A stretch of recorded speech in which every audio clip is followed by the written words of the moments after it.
السلام علیکم ورحمۃ اللہ وبرکاتہ۔ بسم اللہ الرحمن الرحیم۔ انسان کی زندگی کا مقصد اللہ کی بندگی اور عبادت ہے، اور قرآن میں جا بجا یہ بتا دیا گیا ہے کہ یہ زندگی امتحان کے طور پہ ہے، اور محشر کے میدان کے بعد جو ہمیشہ کی زندگی شروع ہوگی اس کو جس نے کامیاب کر لیا اور اللہ کی رضا کو پا لیا اور جنت کو پا لیا تو وہ کامیاب ہو گیا، وہ فلاح پا گیا، اور جو اس سے محروم ہو گیا وہ بہت بڑا محروم ہو گیا۔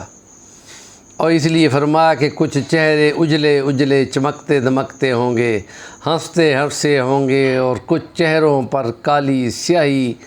توے والی ملی ہوئی ہوگی خوف اور دہشت سے، جنہوں نے زندگی کو ہی سب کچھ سمجھ لیا تھا، لیکن جب محشر کا میدان لگے گا تو سورہ یاسین میں فرمایا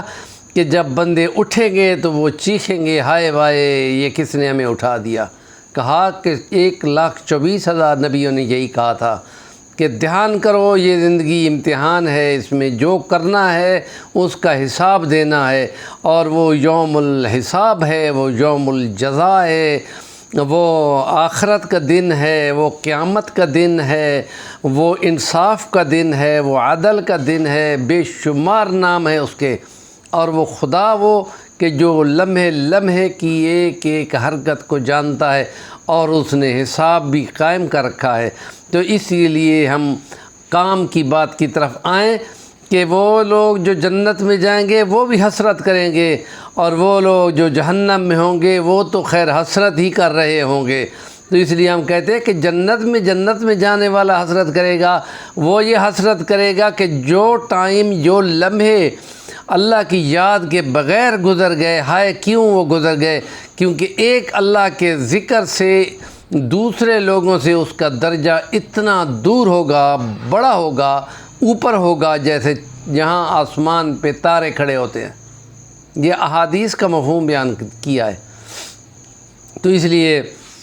اللہ نے فرمایا وَلَا ذِكْرُ اللَّهِ اکبر، اور اللہ کی یاد بہت بڑا کام ہے، اور اس لیے ذاکرین کے لیے کہا جائے گا کہ عقل مند کہاں ہیں؟ تو وہ عقل مند جن کو کہا گیا ہے کہ جو ذکر کرتا ہے وہ زندہ ہے، جو اللہ کی یادیں نہیں کرتا، تسبیحیں، تحمیدیں، تکبیریں، تحلیلیں، خالی گزر گئے۔ کیوں خالی گزر گئے؟ کیوں نہ یاد کر لیا؟ اس لیے ہم اپنے سامعین کو یہ پیغام دیں گے کہ جو نماز بھی پڑھتے ہیں تسبیح فاطمہ کم سے کم وہیں بیٹھے رہیں،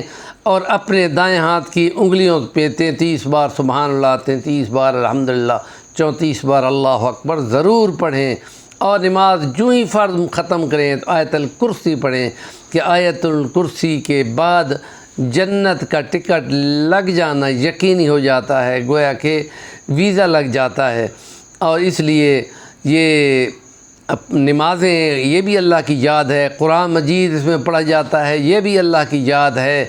اور نوافل پڑھنا یہ بھی اللہ کی یاد ہے۔ خاص طور پہ تسبیح جو ہے وہ الا انت سبحانک انی کنت من الظالمین، گویا کہ وہ تاج الاستغفار ہے، جو یونس علیہ السلام کی دعا ہے، جس کو کہا جاتا ہے کہ دعائے حزین، حزن والی دعا، جس کے لیے خدا نے خود کہا ہے کہ جو یہ پڑھتا ہے میں اس کو قبول کرتا ہوں، اور نجات دیتے ہیں ہم پڑھنے والوں کو۔ اتنی یقینی بات، اگر بولتے ہیں یقینی ہے تو یقینی صرف وہی ہے جو قرآن بتا دیتا ہے۔ اور استغفار پڑھنا اور تکبیریں پڑھنا، اللہ اکبر لا الہ الا اللہ واللہ اکبر لا حول ولا قوت الا باللہ، یا خاص طور پہ جو نبی پاک نے ہماری ماؤں میں سے ایک کو بتایا تھا کہ تھوڑے سے ٹائم میں بہت زیادہ اجر سمیٹنا ہے تو یہ تسبیح پڑھو۔ تسبیح اللہ کی پاکی بولنا،